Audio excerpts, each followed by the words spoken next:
Just had this new song come out that was really deep and impactful from where it was coming. What are some of the thoughts that led into creating this song? So that song, and like you said, yeah, it's a really serious song compared to a lot of my other ones that have been like really popping off for me lately. And the numbers are not there with this one, which I kind of expected. I just feel like the algorithm's not in favor with the serious stuff right now for me. But that song really came from like childhood struggles, and I kind of tried to make it sound like it was like a relationship kind of thing. But if you really pay attention all the way through to the end of the song, you can kind of draw parallels and realize that it was like written about me as a kid and my struggles with my parents and just the kind of the things that I had to go through. Saw a lot of dumb shit that I feel like you really are supposed to shield your kids from, and kind of just got shown a lot of things. Just kind of a bad example, like just stuff that now that I'm a dad, I would never put my own kid through.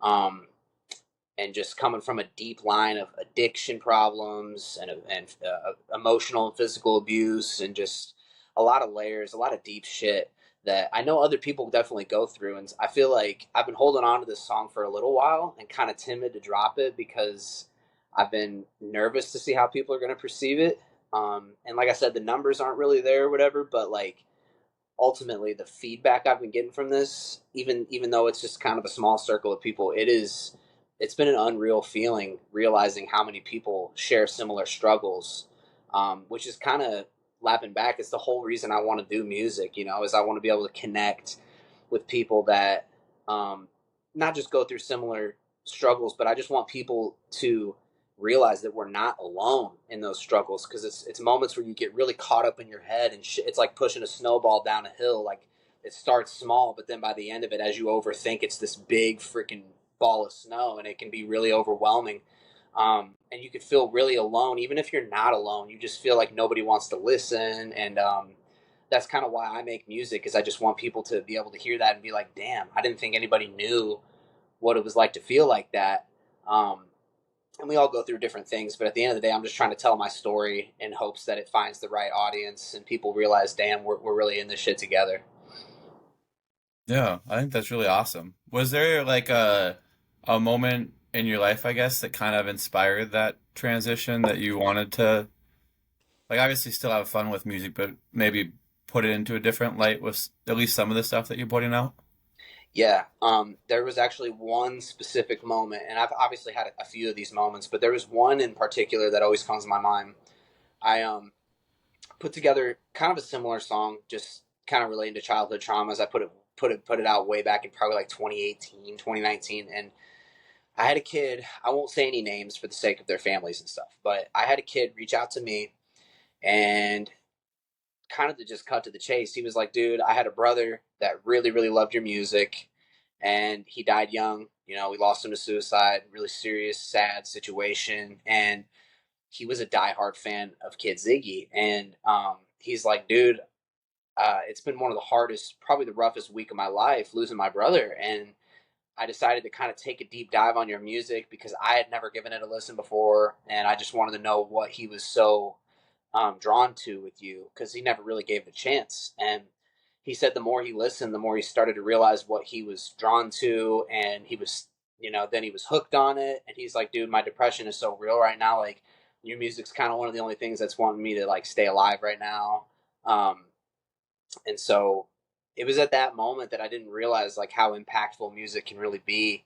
Um, Especially for people that are struggling, they want to hear stuff that can uplift them and make them feel either like just happier, or like I was saying earlier, like they're just not alone in their pain and struggle. So it was at that I didn't even realize that my music could be that impactful until that guy had reached out to me and told me that. And I was just like, wow, man, I feel like I have an obligation now to like not stop, because I didn't realize that I was a healer, I guess, in that kind of way. Like I didn't really look at it from that perspective. I was just doing me and just talking about my shit. But like when I got that message, I was like, wow, dude, this is way deeper than just me talking about my struggles. Like, I'm really connected with people that need to hear this.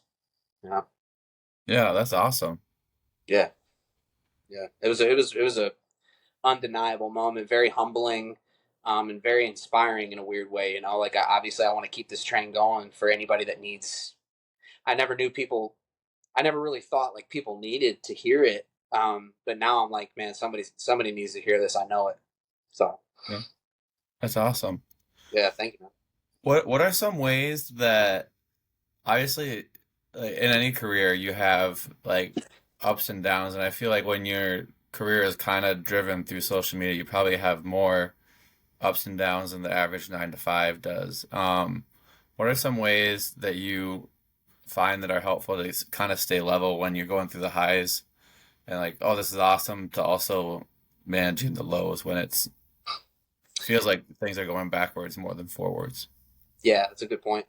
Um, I think the most important thing is to not get caught up in the numbers because something can happen overnight and it can completely turn everything around. And you see songs and movies like not get attention for 2 to 3 years, and then all of a sudden one summer something gets dug up and it's just a big deal. And social media is so crazy with that. Like people are forever looking for trending sounds and ways, like you hunting in the woods, like you were just kind of sifting through sounds and all of a sudden you found deer meat and now it's something that's in your regular rotation. Like, you know, when I first put out deer meat, it wasn't doing shit and I didn't expect it to, like, Yeah.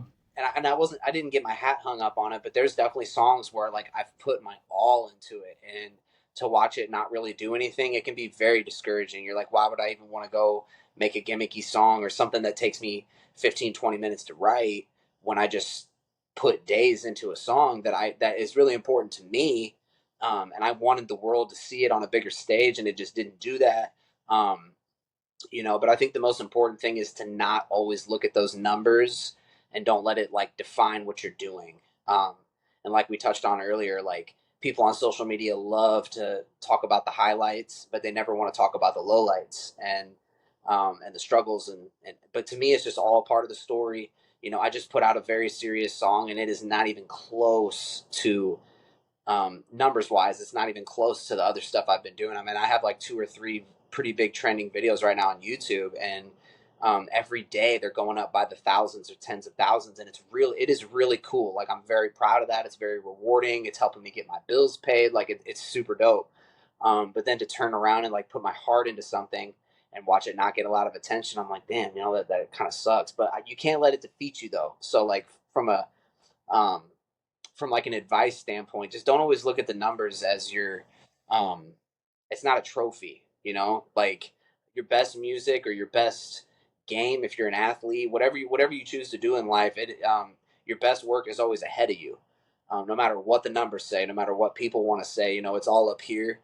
And like I said, the internet's a crazy thing. Something that I made 3 years ago could easily get dug up tomorrow and just all of a sudden start doing well. And when my head hits the pillow at the end of the night, I try to remind myself that I have had a lot of highlights, and those are the moments you should focus on. And when I hit the studio, I'm not just focused on trying to make the next big hit. I'm just trying to make something that I know I enjoy listening to, and something that hopefully somebody else will enjoy listening to. But if they don't, it's just on to the next one. Yeah, I think on to the next one is kind of the mentality you got to carry with to keep your head up. Yeah. Yeah.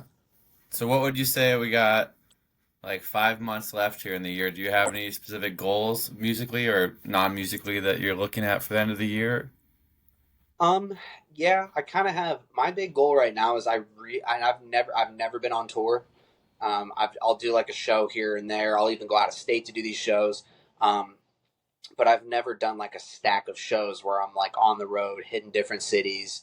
Um, and I may not be in a position to do so yet. I think I'm really close, and I'm trying to put a band together right now to where if we wanted to go out and play, it's not just me bouncing around with the DJ. I want to like bring a live music aspect to the stage if I were to really hit the road with it. So that's kind of my main goal right now is to hit the road, and I'm currently trying to work on putting together a nice little EP that I think would do well with a live band, and it's music that I think more venues would want to pick up.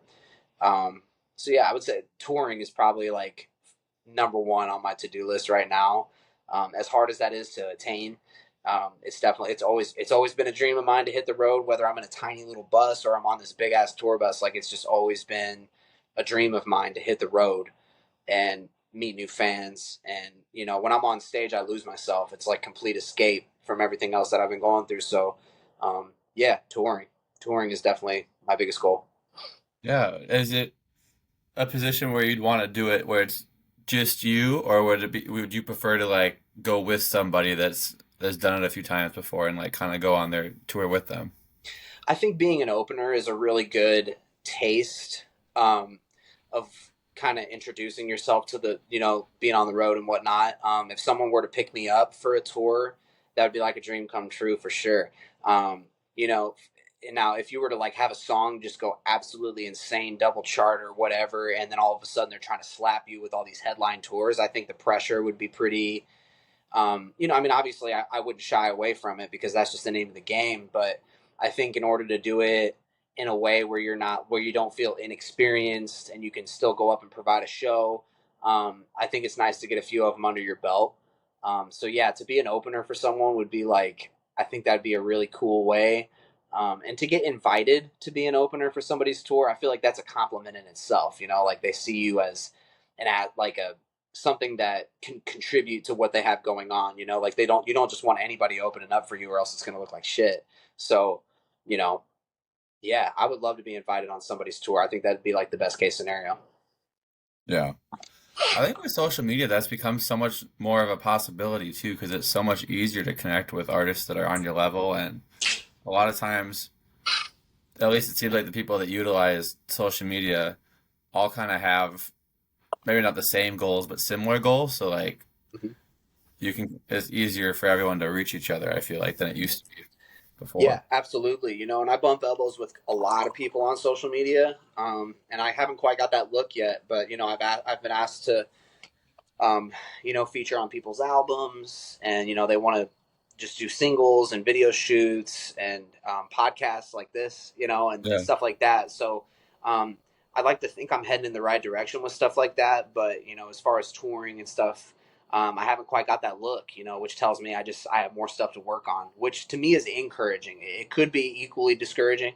But to me, it's kind of motivating. Like I got to step back up to the plate and keep working. Eventually, hopefully, I'll get that look. So, Yeah. That's awesome. Well, with that, is there anything else you'd like to mention to any of your fans or anyone who's listening?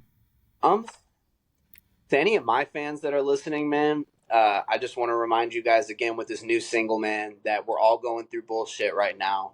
Um, we are not alone in this world with our struggles, man. It's something that I kind of beat it. I kind of beat it like a dead horse, but I just love to continue to press that. Like, if y'all ever want to talk, man, my DMs are open. I try to respond to people as much as I can. And I'm always working on new music. Always, always, always. I don't have as much time as I used to, but trust me, when I hit that studio, it's the most serious thing I got going on. And new music at the end of the month, new videos, all kinds of new shit coming from you guys. I always got something up my sleeve, man. So Awesome. Well, thank you so much for your time and joining me tonight and sharing a little bit about your music and your life. yeah, Appreciate no it. problem, man. Thank you so much for having me. I love what you do. I keep up with your stuff. Just keep going, man. I'm always a Thanks. supporter.